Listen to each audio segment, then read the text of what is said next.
Bohr का एटमी model. नील Bohr ने atom के बारे एक मॉडल पेश किया, उसे कहते हैं नील बोहर मॉडल। एटम के बारे उसने एक मॉडल पेश किया, उसे एटॉमिक मॉडल। अब ये कब पेश किया? 1913 में यह मॉडल पेश किया गया। अब इसकी जरूरत क्यों पेश आई थी? मैंने बात समझाई थी। रदरफोर्ड के मॉडल में क्या थे? नकाइस। रदरफोर्ड के मॉडल की दुरुस्ती करने की खातिर इस मॉडल की जरूरत पेश आई। इस मॉडल की अब आपको पढ़ाता हूँ कि रदरफोर्ड के मॉडल में क्या खामियां थी, जो आपको समझा दिया था। दोबारा रिपीट कर देता हूँ। उसने कहा था कि मुसलसल तवानाई क्या करते हैं? खारिज करते हैं। अब देखते हैं कि ये मॉडल क्या एटम के बारे कहता है कि इलेक्ट्रॉन कैसे एनर्जी खारिज करते हैं और इलेक्ट्रॉन क्या एनर्जी फिक्स रखते हैं, खारिज करते हैं, और ऑर्बिट का तस्वर भी इसके अंदर है।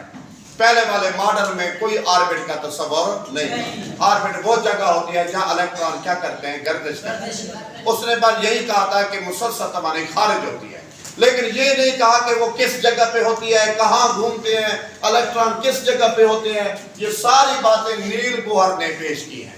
तो नील बोहर ने जो मॉडल पेश किया, असल में जरूरत इस वक्त थी कि रदरफोर्ड के मॉडल में क्या थी? खामियां। अब देखो इसके कुछ पोस्टुलेट हैं, ठीक है ना, इसके कुछ नुकात है, पोस्टुलेट है, वो मैं आपको बता रहा हूँ। पहला पॉइंट ये है, इस साइंसदान ने ये कहा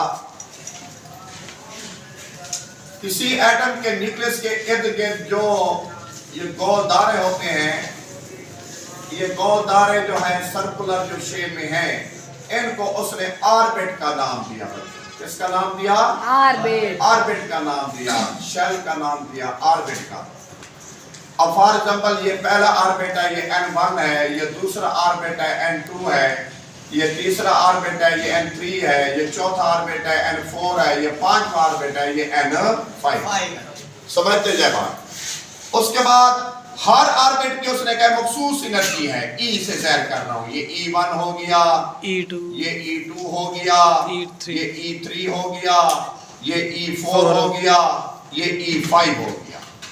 इसका मतलब है कि जो ऑर्बिट N1 है तो उसका एनर्जी लेवल भी E1 है, जिसका ऑर्बिट नंबर N5 है तो उसका एनर्जी लेवल भी E5। हर ऑर्बिट की मखसूस एनर्जी होती है। अब इस मखसूस, ये देखें, अब एक इलेक्ट्रॉन यहाँ पे मौजूद है बच्चों, एक इलेक्ट्रॉन अगर यहाँ मौजूद है, हर ऑर्बिट की हर एनर्जी लेवल की अपनी एक मखसूस एनर्जी लेवल होती है जो तब्दील नहीं हो सकती। उसे हम क्वांटाइज कहते हैं। क्या कहते हैं? क्वांटाइज कहते हैं। अब क्वांटाइज का लफ्ज कहां से निकला है? क्वांटम से निकला है, जिसका जमा क्वांटा है। क्वांटम के बारे बताने वाले साइंसदान का नाम है max Planck. Max Planck, max Planck एक साइंसदान था जिसने क्वांटम की एक थ्योरी पेश की, और इसको 1918 में नोबेल प्राइज मिला था। मैक्स प्लांक एक और साइंसदान था, याद रखना है। लेकिन बोहर ने इसका फायदा उठाया। क्या फायदा उठाया बोहर ने? बोहर ने मैक्स प्लांक को बुनियाद बनाते हुए, बात को समझना, इसको सामने रखते हुए अपना नुकात पेश कर दी। इसलिए हम कहते हैं नील बोहर की जो मॉडल है ये क्वांटम थ्योरी पर इन्हिसार करता है। किस पर करता है? क्वांटम थ्योरी पर इन्हिसार करता है। क्लासिकल थ्योरी पर इन्हिसार नहीं करता, ये क्वांटम थ्योरी पर इन्हिसार करता है। ये पहला पॉइंट याद रखना, ये क्वांटम थ्योरी पर इन्हिसार करता है। लेकिन क्वांटम थ्योरी पेश किसने की थी? दोबारा रिपीट करूं, मैक्स प्लांक। किसने बेटा? Max Planck. और बोहर को जो नोबेल प्राइज मिला था वो 1922 में मिला था। बोहर को 1922 में नोबेल प्राइज मिला, ये ऑब्जेक्टिव आ जाए पेपर में। लेकिन मैक्स प्लांक को नोबेल प्राइज मिला था 1918 में। ये क्वेश्चन जो नील बोहर एटॉमिक मॉडल में आपको पढ़ा रहा हूं, इसने फायदा किससे उठाया? मैक्स प्लांक से उठाया था। किससे बेटा? मैक्स प्लांक एक साइंसदान का नाम है। उसने क्वांटम के बारे थ्योरी पेश की थी। इसने क्वांटम की थ्योरी को सामने रखते हुए, बुनियाद बनाते हुए अपने क्या पेश किए? नुकात पेश। क्या पेश किए? अब उसका पहला नुक्ता क्या है? पहला पॉइंट क्या है? पहला पोस्टुलेट क्या है? इसने कहा कि एक तो क्वांटम थ्योरी के मुताबिक अपना पॉइंट पेश किए। पहली बात उसकी ये थी बेटा, इलेक्ट्रॉन जो होते हैं वो मखसूस एनर्जी रखते हैं, मखसूस एनर्जी लेवल रखते हैं। उस मखसूस एनर्जी लेवल को उसने क्वांटाइज का नाम दिया था, क्वांटाइज का नाम दिया। अब आपको क्वांटाइज के बारे में थोड़ा सा डायग्राम में समझा दूं। देखो बच्चों, एक इलेक्ट्रॉन अगर यहां है, जितनी देर तक यहां रहेगा n1 में रहेगा, उसकी एनर्जी मखसूस है, उसकी एनर्जी तब्दील नहीं होगी। हालांकि रदरफोर्ड ने कहा क्या था कि इलेक्ट्रॉन मुसलसल अपनी तवानाई खारिज करते रहते हैं। ये कह रहा है कि खारिज नहीं करते, बल्कि उसकी एनर्जी क्या रहती है, फिक्स रहती है। उसकी एनर्जी क्या रहती है, उसकी एनर्जी बेटा, एनर्जी का फिक्स होना, यानी उर्दू में कहते हैं मुतअय्यन होना। क्या होना, मुतअय्यन। एनर्जी फिक्स रहती है, उसको उसने क्वांटाइज का नाम दिया। किसका नाम दिया? अब एक इलेक्ट्रॉन जितने वक्त तक अपने एक एनर्जी लेवल में रहेगा, उसकी एनर्जी में तब्दीली नहीं। रदरफोर्ड ने क्या कहा था, एनर्जी में मुसलसल क्या आती है, तब्दीली आती है। और ऐसा ऐसा अपनी एनर्जी को क्या करते हैं, रेडिएट करते हैं, खारिज करते हैं। ये कहते हैं नहीं, खारिज नहीं करते, बल्कि उनकी एनर्जी क्या रहती है, मुतअय्यन रहती है। मुतअय्यन समझते हो, यानी फिक्स रहती है। क्या रहती है, वो तब्दील होने वाली नहीं हो, जिसे हम क्वांटाइज बोलते हैं। क्या बोलते हैं? और सबसे पहले उसने मिसाल भी कौन सी दी थी, हाइड्रोजन वाली, जिसका एक इलेक्ट्रॉन होता है जिस एटम का, उसकी मिसालें उसने दी थी। और एक इलेक्ट्रॉन वाला जो एटम है सबसे छोटा, वो कौन सा है, हाइड्रोजन। अब बताओ, हाइड्रोजन का एक इलेक्ट्रॉन होता है और एक प्रोटॉन होता है। ये समझो प्रोटॉन हो गया, और एक उसका एक इलेक्ट्रॉन है, ये इलेक्ट्रॉन हो गया। अब ये इलेक्ट्रॉन जब तक E1 में रहेगा, उसकी एनर्जी क्या रहेगी, क्वांटाइज। क्वांटाइज समझते हो ना, फिक्स रहेगी। जब अगर इसको E2 में जाएगा, ये जंप लगाकर, यानी कि यहां आना चाहता है, जब तक वो E1 में रहेगा, ना एनर्जी खारिज करेगा ना जज्ब करेगा। एनर्जी का मुतअय्यन का मतलब है ना खारिज करेगा और ना जज्ब करेगा, बल्कि उसकी एनर्जी क्या रहेगी, मुतअय्यन रहेगी। यानी ना खारिज करने का मतलब यह है कि ना कम करेगा, ना अपनी एनर्जी को पहले से ज्यादा करेगा, वही रहेगी जो होगी। यानी अगर 3 किलो जॉल है तो हमेशा के लिए 3 किलो जॉल रहेगी। हाँ, अगर ये इलेक्ट्रॉन छलांग लगाना चाहता है, या हम लगवाना चाहते हैं, E2 में जाना चाहता है, फिर ये अपनी एनर्जी को क्या करेगा, हासिल करेगा। इसका मतलब ये हुआ, जब कम एनर्जी लेवल से कोई इलेक्ट्रॉन ज्यादा एनर्जी लेवल की तरफ जाना चाहता है, बताओ वो क्या करे, एनर्जी को जज्ब करे या खारिज करे, जज्ब करेगा। इस एनर्जी को गेन करेगा, एब्जॉर्ब करेगा, जज्ब करेगा।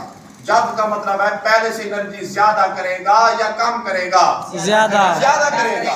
अगर यहाँ 3 किलो जॉल है फॉर एग्जांपल, इस यहाँ आकर इसकी 5 किलो जॉल हो जाती है, तो एनर्जी पहले से क्या हो जाएगी, बढ़ जाएगी ना। फिर ये मजीद जब तक यहाँ रहेगा, इसकी वही एनर्जी रहेगी 5 किलो जॉल, उसकी एनर्जी तब्दील। देखो मैं एक मिसाल दे रहा हूँ, यहाँ 3 किलो जॉल है, पॉइंट को समझाना है। ये 5 किलो जॉल है, तो 5 किलो जॉल रहेगी।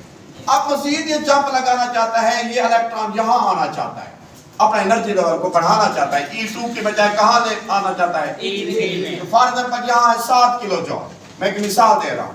मजीद 2 किलो जॉल एनर्जी क्या करेगा, हासिल करेगा। यानी कि एक और एनर्जी लेवल में जाना चाहता है, E2 की बजाय कहाँ जाना चाहता है, E3। तो फिर मजीद एनर्जी को क्या करेगा, जज्ब करेगा, हासिल करेगा ना। हासिल करके फिर वो कहाँ पहुंचेगा, E3 में, ठीक है ना। और ज्यादा एनर्जी करेगा, और ज्यादा एनर्जी, ऐसा ऐसा उसकी एनर्जी क्या होती जा रही है, बढ़ती है। जंप लगाता जा रहा है, छलांग लगाता जा रहा है। और ये एनर्जी कैसे ज्यादा करता जा रहा है, फॉर एग्जांपल आप इसको एनर्जी दे रहे हैं, रेडिएशन दे रहे हैं, रेडिएशन के जरिए एनर्जी को क्या करता है, हासिल, जंप लगाकर अगले ऑर्बिट में चला जाता है। बात समझ आ रही है ना। अब अगर हम ऐसा करते हैं, तवज्जो, हम इसकी एनर्जी कम कर देते हैं, यानी 7 किलो जॉल एनर्जी थी इस इलेक्ट्रॉन की, मैं इसकी एनर्जी 2 किलो जॉल निकाल देता हूं। 5 किलो जॉल जैसे पहुंचेगी कहाँ जाएगा? चलो बच्चों आप E2 ये वापस E2 में जाएगा नहीं जाएगा? जाएगा। छलांग लगाकर वापस जाएगा नहीं जाएगा? जाएगा। और 2 किलो जॉल जो एनर्जी उसने हासिल की थी अब क्या करेगा? माइनस माइनस हो जाएगी। इसका मतलब है ये एनर्जी को खारिज करेगा। क्या करेगा? खारिज करके दोबारा E2 में पहुंच जाएगा। अगर E1 में जाना चाहता है फिर मजीद क्या करेगा? खारिज मजीद खारिज करेगा। मजीद क्या करेगा? खारिज। तो अब फैसला ये हुआ, डिसीजन ये हुआ कि ये साइंसदान कहता है कोई इलेक्ट्रॉन कम एनर्जी लेवल से ज्यादा एनर्जी में जाता है तो एनर्जी को जज़्ब करेगा। अगर ज्यादा से कम की तरफ जाता है, ज्यादा से कम ज्यादा एनर्जी लेवल को छोड़ के कम की तरफ जाता है तो फिर एनर्जी को क्या करेगा? खारिज। क्या करेगा? क्या पॉइंट समझ आया है? यस। इस ऑर्बिट की एनर्जी है 7 किलो जॉल। अब ये हम इसकी एनर्जी 2 किलो जॉल एनर्जी निकाल लेते हैं, या फिर एनर्जी 5 किलो जॉल बच जाती है। फिर आप बताओ ये इलेक्ट्रॉन यहाँ नहीं रहेगा, वापस E2 में। अगर ये मजीद 2 एनर्जी निकाल लेते हैं फिर कहाँ? मजीद निकाल लेते हैं फिर न्यूक्लियस का अंदर जाएगा, फिर एटम फना हो जाएगा। इसका मतलब है एटम खुद ब खुद फना नहीं होता। रदरफोर्ड ने कहा था मुसलसल तमानी खारिज करते नहीं करते, हम चाहेंगे तो खारिज करेगा। अगर ये कई सदी तक अगर हम इसको डिस्टर्ब न करें ये इसमें अपनी एनर्जी को तब्दील नहीं करेगा। याद रखना है एटम अपनी मर्जी से एनर्जी ज्यादा कम नहीं कर सकता। बच्चों मेरी बात समझ आ रही है ना? जब तक यहाँ रहेगा तो फिक्स रहेगी। हम इसको एनर्जी देंगे रेडिएशन के जरिए, जंप लगाकर अगले ऑर्बिट लेंगे वापस पीछे। क्या पॉइंट क्लियर हुआ? यस। उसके बाद एक और बात समझाना चाहता हूँ, चौथा पॉइंट समझाना चाहता हूँ, बड़ा अहम है कि इनका फर्क कैसे मालूम करेंगे। फॉर एग्जाम्पल ये 7 किलो जॉल है, ये 5 किलो जॉल है, या ये 5 किलो जॉल है, ये 3 किलो जॉल है। तो E2 माइनस E1 कर दो, E2 माइनस E1 कर दो, तो उसका जो डिफरेंस आएगा वो डेल्टा E आएगा। डेल्टा का मतलब डिफरेंस, ये नहीं उर्दू में कर ले तो फर्क। क्या बेटा?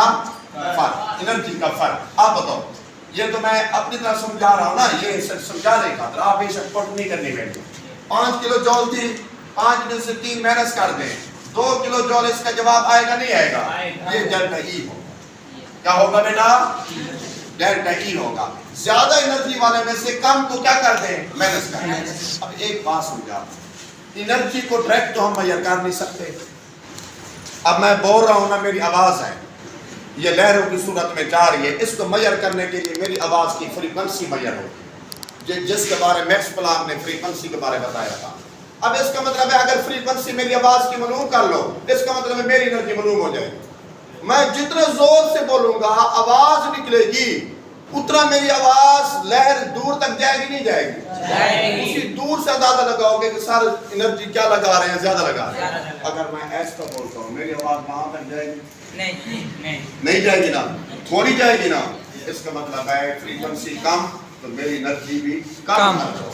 ओके, पॉइंट समझ आया नहीं आया? yes. ये लहरी की सूरत में साहब ये देखे, यहाँ से जब एनर्जी खारिज हो रही थी ना वो इस सूरत में हो रही थी, ऐसे ये एनर्जी कहाँ जा रही थी? बाहर जा रही थी। ये ऐसे एनर्जी कहाँ जा रही थी? लहरों की सूरत में। लहर की सूरत में, वेव की सूरत में कोई चीज मेजर की जाती है, उसका हम सहारा लेते हैं फ्रीक्वेंसी का। किसका? फ्रीक्वेंसी को कैसे ज़ाहिर करते हैं आप समझो। Delta E directly proportional to ये साइन, वेलोसिटी नहीं है, इसको बोलते हैं न्यू। ये बोले NEU कह दो, क्या कहते हैं? न्यू से ज़ाहिर करते हैं। इसको फ्रीक्वेंसी पढ़ लो। ये क्या किसका साइन है? फ्रीक्वेंसी। और फ्रीक्वेंसी डायरेक्टली प्रोपोर्शनल टू किसकी है? किसका? डेल्टा। ठीक है, जितना फ्रीक्वेंसी ज्यादा तो उतना डिफरेंस भी ज्यादा। बस इतनी सी बात है। अब इस मैथ वाले क्या कहते हैं, अगर इस साइन को खत्म करना हो, प्रोपोर्शनैलिटी को, इसको इक्विवेलेंट में तब्दील करना हो, तो आपको 8वीं क्लास में क्या पढ़ाया गया था? कांस्टेंट लगाओ। यहाँ कांस्टेंट में लगा रहा हूँ H। क्यों लगा रहा हूँ? क्योंकि मैक्सवेल जो साइंसदान था उसने कांस्टेंट H लगाया था। हम भी उसकी नाम की वजह से क्या लगाएंगे? H लगाएंगे। प्लांक की वजह से, प्लांक्स की वजह से क्या लगाएंगे? H। और वो भी छोटा H, स्मॉल, कैपिटल H ना लगाना, गलत हो जाएगा। अच्छा, जो कांस्टेंट होता है उसकी वैल्यू भी क्या होती है? कांस्टेंट। अब इसकी कांस्टेंट वैल्यू क्या है H की? याद रखो 6.63 10 टू पावर मैंने 34 जॉल सेकंड, ये इसकी वैल्यू है, कांस्टेंट है, इसको आप याद करें या रट्टा लगा लें, इस वैल्यू को नहीं भूलना। ये h की वैल्यू है। कोई पूछे h क्या है, फिर बता दो, आपने कहना है कांस्टेंट है। अब वो कहेगा किसका कांस्टेंट है, फिर आप क्या कहोगे, फ्रीक्वेंसी का लेवल का ना। फ्रीक्वेंसी के बारे में बताने वाला कौन था, प्लांक। तो ये कांस्टेंट भी प्लांक कांस्टेंट होगा, इसे प्लैंक कांस्टेंट भी पढ़ते हैं, प्लांक का कांस्टेंट। ये प्लांक कांस्टेंट है, ये साइंसदान के हवाले की वजह से कांस्टेंट का लगाया गया है, इसे प्लैंक कांस्टेंट का नाम देते हैं। ठीक है बच्चों, याद रखना ये वैल्यू। अब ये डेल्टा ई हो गया। अब इस फार्मूले से क्या आपको पता चला गया, एक बात का, कि अगर किसी दो ऑर्बिट का डिफरेंस मालूम करना है, समझो तो इधर डिफरेंस मालूम करना है, आप किसका डिफरेंस ले लो, फ्रीक्वेंसी का। जितना फ्रीक्वेंसी का डिफरेंस होगा उतना एनर्जी का डिफरेंस, उतना फ्रीक्वेंसी ज्यादा तो एनर्जी भी ज्यादा, फ्रीक्वेंसी कम तो एनर्जी भी कम। पॉइंट क्लियर हो गया। अब पांचवा पॉइंट समझाने वाला, लास्ट पॉइंट बड़ा अहम है, बहुत तवज्जो करें, वो है एंगुलर मोमेंटम। कि हमने ये देखना है कि इलेक्ट्रॉन, एक वो इलेक्ट्रॉन है जो n4 में रोटेट कर रहा है, एक वो इलेक्ट्रॉन है जो n2 में रोटेट कर रहा है। इनकी रोटेट करने का जो मोमेंटम है, मोमेंटम कहते हैं स्पीड, घूमना, इनका जो एंगुलर मोमेंटम है, जो एंगल के साथ कर रहे हैं, क्या वो बराबर है? वो कभी बराबर नहीं होगी बेटा। जो याद रखना है, जैसे जैसे n बढ़ते जाएंगे वैसे वैसे उनका एंगुलर मोमेंटम भी क्या होता जाएगा, बढ़ता जाएगा। एंगुलर मोमेंटम, एक लफ्ज मैं लिख रहा हूं, एंगुलर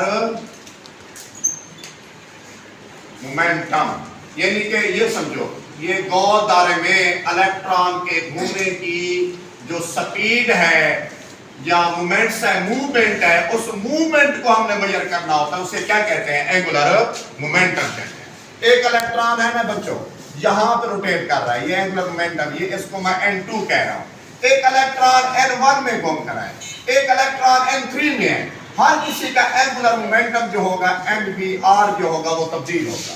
फिजिक्स में mvr लिखा जाता है, m से मुराद मास, v से मुराद वेलोसिटी, r से मुराद रेडियस। देखो हाइड्रोजन की जो एग्जांपल दी थी मैंने, बात समझाई थी, सेंटर से लेकर यहां तक जो फासला होगा उसको कैसे तय करोगे, r से। जितना r बढ़ता जाएगा एंगुलर मोमेंटम भी क्या होता जाएगा, बढ़ता जाएगा। अच्छा, मास का हर इलेक्ट्रॉन का सेम होता है, क्या इलेक्ट्रॉन इधर हो चाहे इधर हो, बात समझे। वेलोसिटी जैसे रेडियस चेंज होगा, वेलोसिटी भी क्या होगी, तब्दील होगी। इन तीनों का अगर ज़रब दे दे उसको पढ़ते हैं एंगुलर मोमेंटम। क्या पढ़ते हैं, केमिस्ट्री में हमने तब्दील किया हुआ है इसको NH/2π, ये फार्मूला। इस फार्मूले पे एक दफा फिर तवज्जो करो। n का मतलब number of orbit, h constant है, किसका कांस्टेंट है, किस एंगल का, प्लांक कांस्टेंट है ना। 2 की वैल्यू 2, पाई की वैल्यू आपने 8वीं में पढ़ी थी, क्या थी, 3.14। ये सारी चीजें कांस्टेंट है, सिर्फ एक चीज कांस्टेंट नहीं है, वो कौन सी है, n। बाकी तीन चीजें, ये वाली तीन चीजें, तवज्जो करें, ये वाली तीन चीजें क्या है, कांस्टेंट। अच्छा, एक सवाल आपसे करता हूं बच्चों, तवज्जो करें। अगर मैं कह दूं कि एक इलेक्ट्रॉन n1 में है, ये पहले ऑर्बिट में है, पहला ऑर्बिट, बेटा उसका एंगुलर मोमेंटम मालूम करो, क्या करोगे, आप फार्मूला लगाओगे, mvr = NH/2π, ऐसा लगाओगे ना।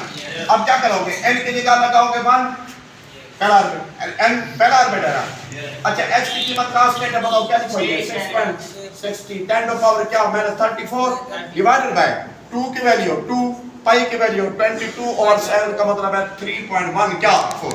बच्चों ये बताओ, ये तीन वैल्यू कांस्टेंट है सबके लिए। यस। एक स्टूडेंट को कहता हूं बेटा n1 यहां का एंगुलर मोमेंटम मालूम करें, एक स्टूडेंट को कहता हूं बेटा n3 का करें, एक स्टूडेंट को कहता हूं n1 का करें। तो तीनों स्टूडेंट ये वाली वैल्यू कांस्टेंट लगाएंगे, बराबर होगा।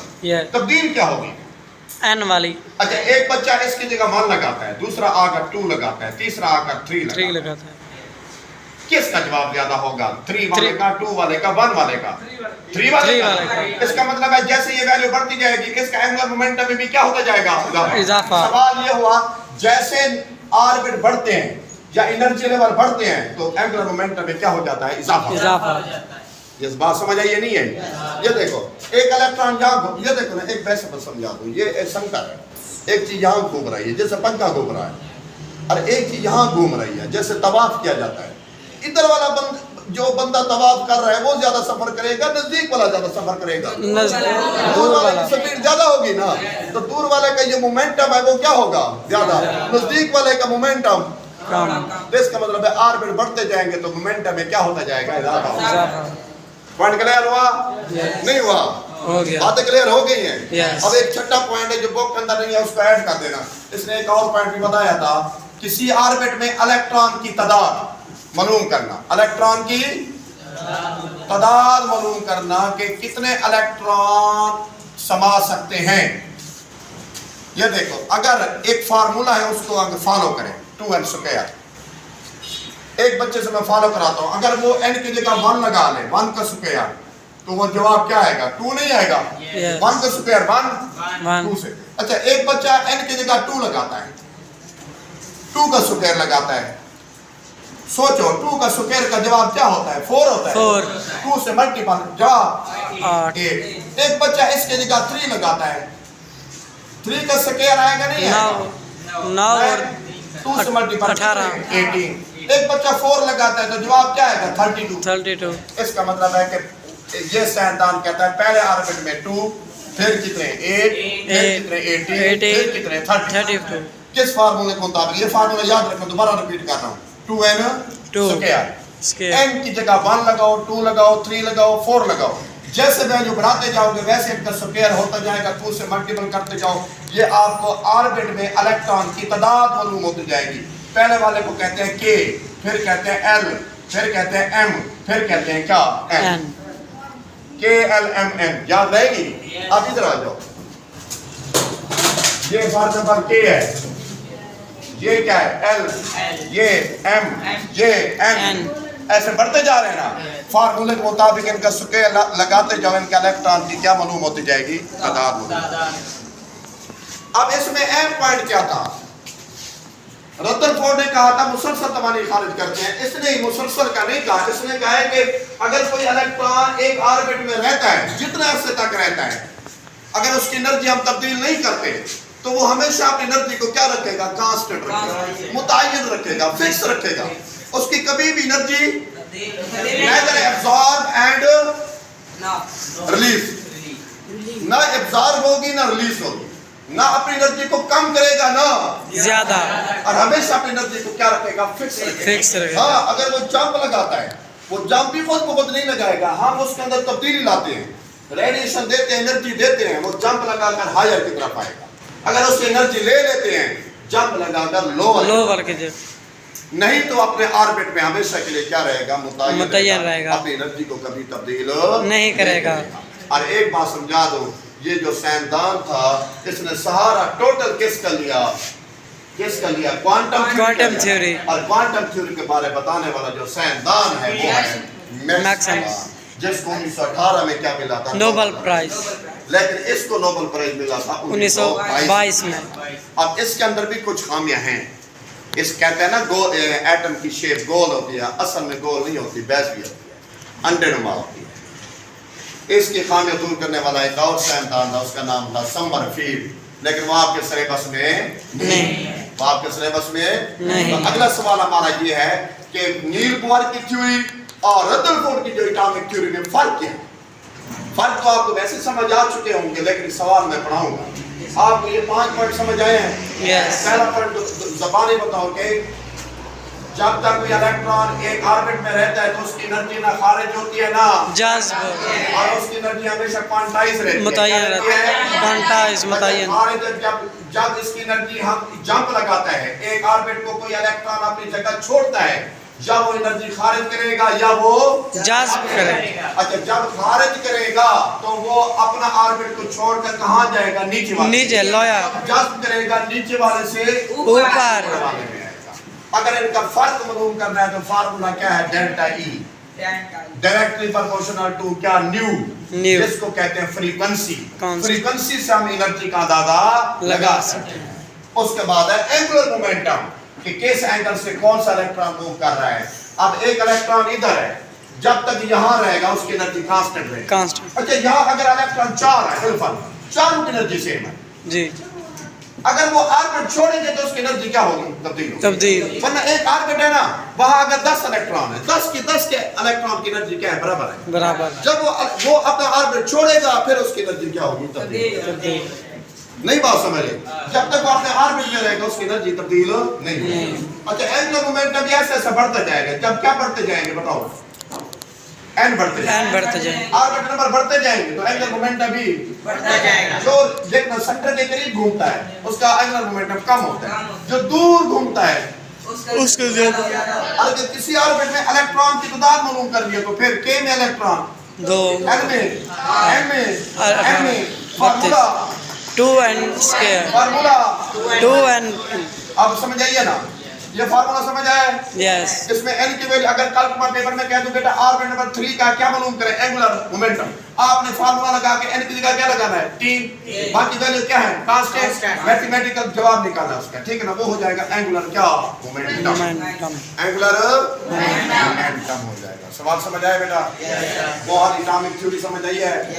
1913 में मॉडल बनाया गया था। कब? और रदरफोर्ड ने बयान किया था 1911 में, इसने बयान किया 1913 में। वो क्लासिकल थ्योरी थी। ये कौन सी थ्योरी है? ये क्वांटम। पहला फर्क तो ये है, वो क्लासिकल थ्योरी है, ये क्वांटम। आइए बात समझ। बाकी मजीद मैं जब डिफरेंस पढ़ाऊंगा इंशाल्लाह बात क्लियर कर दूंगा दोनों में फर्क।